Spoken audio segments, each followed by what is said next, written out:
Hi గారు, welcome to our channel. ప్రస్తుతం మనతో పాటు దాము బాలాజీ గారు సీనియర్ జర్నలిస్ట్ ఉన్నారు. వారితో ఒకసారి మాట్లాడదాం. సార్ నమస్కారం. పాకిస్తాన్ పైన తాలిబాన్లు అటాక్ చేశారు. దాదాపు 54 మంది పాకిస్తాన్ సైనికులు చనిపోయారు కూడా వార్తలు అయితే వస్తున్నాయి. అయితే ఈ తాలిబాన్ల అటాక్ ఎందుకు జరిగింది? భారత్కు మద్దతు తెలపడానికి ఈ అటాక్ చేశారా అన్న వేలో చర్చ జరుగుతుంది. లేదా ఆఫ్ఘనిస్తాన్కి పాకిస్తాన్కి మధ్య గొడవలు ఏమన్నా ఉన్నాయా? దాని కారణంగా జరిగాయి సార్. ఎందుకు జరిగింది అటాక్? ఖచ్చితంగా ఆఫ్ఘనిస్తాన్కి పాకిస్తాన్కి మధ్య గొడవలు ఉన్నాయి. ముఖ్యంగా 2021లో అమెరికా ఆఫ్ఘనిస్తాన్ నుంచి వెళ్ళిపోయి తాలిబాన్లకి ఇచ్చేసింది. తాలిబాన్లు గవర్నమెంట్ని ఫామ్ చేశారు. అప్పటి నుంచి ఆఫ్ఘనిస్తాన్లో ఉన్న తాలిబాన్ ప్రభుత్వం ఇండియాతో సఖ్యతగా ఉంది, పాకిస్తాన్తో గొడవల్లో ఉంది. దీనికి కారణం ఏంటంటే, మనకు ఎలాగైతే పాకిస్తాన్కి ఇండియాకి మధ్య కాశ్మీర్ ఇష్యూ, బార్డర్ ఇష్యూ ఉందో, అలాగే అక్కడ కూడా వెస్ట్రన్, మనకేమో కాశ్మీర్ పాకిస్తాన్కి ఈస్టర్న్ ఫ్రంట్ ఉంటుంది, తూర్పు వైపున ఉంటుంది. పాకిస్తాన్కి పశ్చిమ వైపున ఆఫ్ఘనిస్తాన్ ఉంటుంది. సో ఆఫ్ఘనిస్తాన్లో కూడా డొరాండ్ లైన్ అనే ఒక బార్డర్ ఉంటుంది. ఇది బ్రిటిష్ వాళ్ళే గీసిపోయిన లైన్.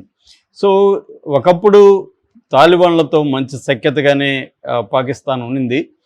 కానీ తర్వాత క్రమంలో పాకిస్తాన్కి ఆఫ్ఘనిస్తాన్కి మధ్య గొడవలు అనేవి జరిగాయి. అయితే ఇప్పుడు చెబుతున్న అటాక్ ఏదైతే ఉందో, తాలిబాన్లు చేసిన అటాక్, ఇది డైరెక్ట్గా ఆఫ్ఘనిస్తాన్ చేసిన అటాక్ కాదు. అంటే ఇక్కడ 2 రకాల తాలిబాన్లు ఉన్నారు. ఒకటేమో పాకిస్తాన్లో ఒక తాలిబాన్లు ఉన్నారు, ఆఫ్ఘనిస్తాన్లో అఫీషియల్గా తాలిబాన్ ప్రభుత్వమే ఉంది.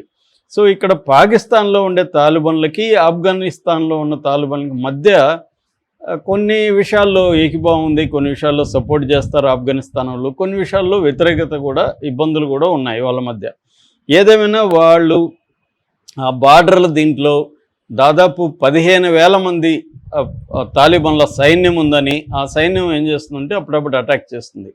ఇక్కడ మనం ఎట్లాగైతే పాకిస్తాన్ టెర్రరిస్టులు మన దేశంలోకి వచ్చి మన దేశంలో ప్రజల మీద కావచ్చు, సైన్యం మీద దాడులు చేస్తున్నారు, అలాగే ఆఫ్ఘనిస్తాన్ నుంచి పాకిస్తాన్లోకి వచ్చి పాకిస్తాన్ మీద దాడులు చేస్తున్నారని చెప్పి పాకిస్తాన్ ఏం చేసిందంటే ఆఫ్ఘనిస్తాన్లో కొన్ని ప్రాంతాల మీద దాడులు, వైమానిక దాడులు జరిపింది. మనం ఎలాగైతే సర్జికల్ స్ట్రైక్స్, బాలాకోట్ కావచ్చు, ఊరి కావచ్చు, ఇక్కడంతా సర్జికల్ స్ట్రైక్స్ మనం ఎలా చేశామో, అలాగా పాకిస్తాన్ ఆఫ్ఘనిస్తాన్లో వెళ్ళి ఈ సర్జికల్ స్ట్రైక్స్ కానీ ఎయిర్ స్ట్రైక్స్ కానీ చేసింది గతంలో.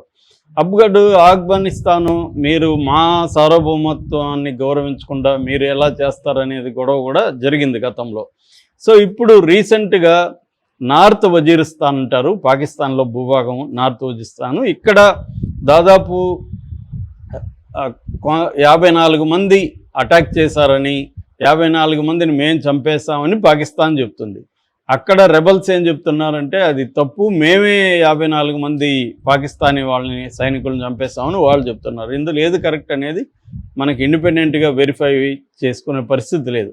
ఏదేమైనా ఈ బార్డర్లో ఈస్టర్న్ వెస్ట్రన్ బార్డర్ రెండిట్లో కూడా పాకిస్తాను ఇబ్బందులు ఎదుర్కొంటుంది. ఈస్టర్న్ ఏమో మన వైపు నుంచి, వెస్ట్రన్ ఏమో తాలిబాన్ల వైపు నుంచి. ఎందుకంటే అక్కడ ఖైబర్ పఖ్తూన్ఖ్వా అనే ఒక ప్రాంతం ఉంది. ఈ ఖైబర్ పఖ్తూన్ఖ్వా ప్రాంతంలో TTP అనే ఒక ఆర్గనైజేషన్ ఉంది, తెహ్రిక్ ఈ తాలిబాన్ పాకిస్తాన్ దాని పేరు. అంటే తెహ్రిక్ ఈ అనే సంస్థ తాలిబాన్ పాకిస్తాన్ అంటే పాకిస్తాన్లో ఉండే తాలిబాన్లు సో ఏర్పాటు చేసిన ఈ సంస్థ అనమాట. ఈ TTP సంస్థ ఒక ఉగ్రవాద సంస్థ, పాకిస్తాన్ భాషలో చెప్పాలంటే అది ఉగ్రవాద సంస్థ. వాళ్ళు అప్పుడప్పుడు పాకిస్తాన్ మీద అటాక్ చేస్తుంటారు. ఒక్కొక్కసారి ఆఫ్ఘనిస్తాన్ వాళ్ళు కూడా ఈ TTPకి హెల్ప్ చేస్తుంటారు. ఈ మధ్యకాలంలో ఆఫ్ఘనిస్తాన్ ఆర్మీ కూడా పాకిస్తాన్లో ఉండే మిలిటరీ పోస్టుల మీద అటాక్ చేసిన సందర్భాలు ఉన్నాయి. సో మేజర్గా పాకిస్తాన్ 2 రకాల సమస్యల్ని, టెర్రరిస్ట్ అని వాళ్ళ భాషలో టెర్రరిస్ట్ అని చెప్పచ్చు, ఏదేమైనా 2 రకాల సమస్యల్ని ఎదుర్కొంటుంది. ఒకటేమో ఈ బార్డర్లో, ఆఫ్ఘనిస్తాన్ బార్డర్లో ఉండే ఈ వజీరిస్తాను ఈ ఏరియాలో ఈ TTP ద్వారా ఎదుర్కొనే సమస్య. రెండేమో బలూచిస్తాన్ అనేది పాకిస్తాన్లోనే అతిపెద్ద ప్రావిన్సు. అక్కడ అనేక వనరులు ఉన్నాయి, ముఖ్యంగా గ్యాస్ కావచ్చు, తర్వాత గనులు కావచ్చు, ఇలాంటివి చాలా ఉన్నాయి, మినరల్స్. వాటినేమో పాకిస్తాన్ తీసుకెళ్తుంది, కానీ ఆ ప్రజలకి ఏ రకమైన అభివృద్ధి లేదు, రోడ్స్ లేవు, ఇన్ఫ్రాస్ట్రక్చర్ ఏమీ లేవు. సో అక్కడ నుంచి గ్యాస్ తీసుకెళ్తుంది, కానీ వాళ్ళ ఇళ్లలో గ్యాస్ సిలిండర్లు ఉండే పరిస్థితి లేదు. ఇలాగా వాళ్ళు ఏం చేస్తున్నారంటే గత కొంతకాలం నుంచి బెలూచిస్తాన్ ఆర్మీ అనే ఒకటి ఏర్పడింది. ఈ బెలూచిస్తాన్ ఆర్మీ అనేది ఫస్ట్లో రూరల్ ఏరియాకి పరిమితమైనది. ఈ మధ్యకాలంలో సిటీస్కి టౌన్స్కి కూడా రావడం మొదలుపెట్టింది. ఆ మధ్య కూడా కరాచీ యూనివర్సిటీలో బెలూచిస్తాన్కి సంబంధించిన మజీద్ బ్రిగేడ్ అంటారు. ఈ మజీద్ బ్రిగేడ్లో దాని ఏమంటారు సూసైడ్ స్క్వాడ్ కరాచీ యూనివర్సిటీలో కూడా ఒకరు పేల్చుకొని చనిపోయినారు. ఆ టైంలో 5 మంది చైనీస్ వాళ్ళు చనిపోయినారు. ఎందుకంటే చైనా వాళ్ళు అక్కడ ఎకనామిక్ కారిడార్ సిపిఈస్ అంటారు, చైనా పాకిస్తాన్ ఎకనామిక్ కారిడార్, దాన్ని నిర్మిస్తున్నారు అనమాట. దానికి వ్యతిరేకంగా వీళ్ళు అక్కడ చైనీయుల మీద కూడా దాడులు చేస్తున్నారు. అట్లాగే పాకిస్తాన్ వాళ్ళ మీద కూడా ఈ బెలూచిస్తాన్ ఆర్మీ పెద్ద దాడులు చేస్తుంది. మామూలు దాడులు కావు, చాలా పెద్ద దాడులు చేస్తుంది. వీళ్ళది గెరిల్లా వార్ పోరాటం అనమాట. వీళ్ళ దగ్గర చాలా అడ్వాన్స్డ్ వెపన్స్ కూడా ఉన్నాయి. వీళ్ళు సూసైడ్ స్క్వాడ్లు ఉన్నాయి దీంట్లో, ఈ మజీద్ బ్రిగేడ్లో. అట్లాగే విబిఐడి అంటారు. విబిఐడి అంటే vehicle Born improvised explosive device. ఈ మామూలుగా ఐఈడి అనేది మావోయిస్టులు కూడా ఉంటుంది, ఇంప్రొవైజ్డ్ ఎక్స్ప్లోజివ్ డివైస్ అంటారు. ఐఈడి అనేది చాలామంది గెరిల్లాలు వాడుతుంటారు. వీళ్ళేమో వెహికల్ బోర్న్ అంటే మామూలుగా నేను మొన్న కూడా ఇప్పుడు ఎక్స్ప్లెయిన్ చేసిన మందు పాత్రలు అంటాం కదా. మందు పాత్రలు బేసిక్గా 2 రకాల పద్ధతిలో పెడతారు. ఒకటి భూమి లోపల పెట్టి పాతేసి దాని మీద మట్టి వేసేసి రోడ్డులాగా మట్టి రోడ్లలో ఎక్కువ పెడతారు. లేకపోతే తార్ రోడ్లో మధ్యలో కొట్టేసి అక్కడ మట్టి చేసేస్తారు. అది వెహికల్ దీని మీదకి వెళ్ళినప్పుడు కరెక్ట్గా దగ్గరలో ఎక్కడో దూరంగా కొంచెం 2 కిలోమీటర్స్ దూరంలో ఉండి దాన్ని పేల్చేస్తారు. That is one method. రెండో మెథడ్ ఏంటంటే దారికి ఇరువైపులా రాళ్ళు కానీ చెట్లకు కానీ ఉంటే వాటిని క్లేమోర్ మైన్స్ అంటారు. ఇనుప పైపుల్లోకి ఇవి డెటనేటర్లు ఇవన్నీ పెట్టేసి వాటి వైర్లు కనెక్షన్ తీసుకొని వాటిని పేలుస్తారు.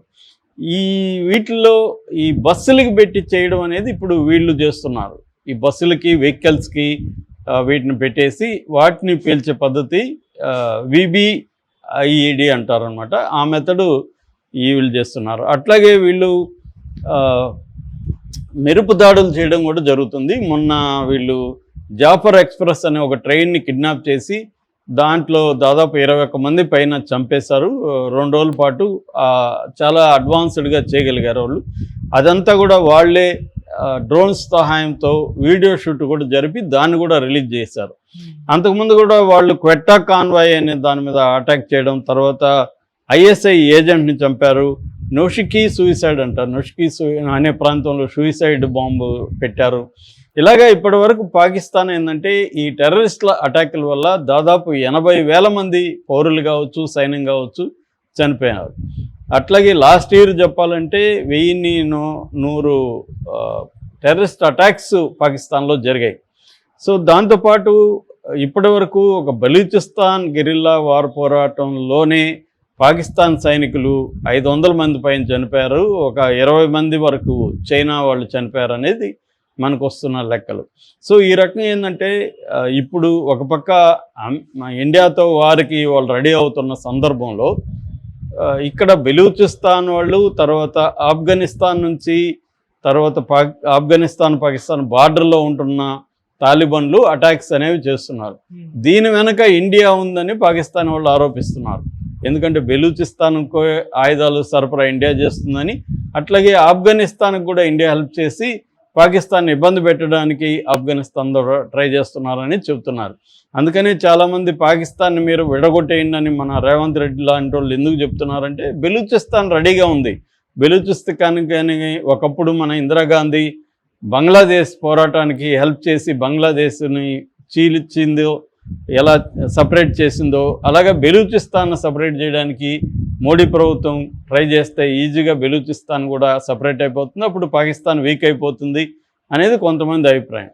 బట్ అది అంత ఈజీ కాదు. అది ఏదేమైనా పాకిస్తాన్ అయితే ఈ 2 శక్తుల ద్వారా ఈ ఇబ్బంది అయితే TTP and BLA Balochistan liberation army ఈ 2 పాకిస్తాన్కి ఇబ్బందికరంగా మారాయి. అంటే ఒక పక్క మనతో వారు చేస్తూ ఇంకో పక్క ఈ రెండింటిని ఎదుర్కోవడం అనేది పాకిస్తాన్కి చాలా కష్టమైన విషయం. Okay sir, thank you so much.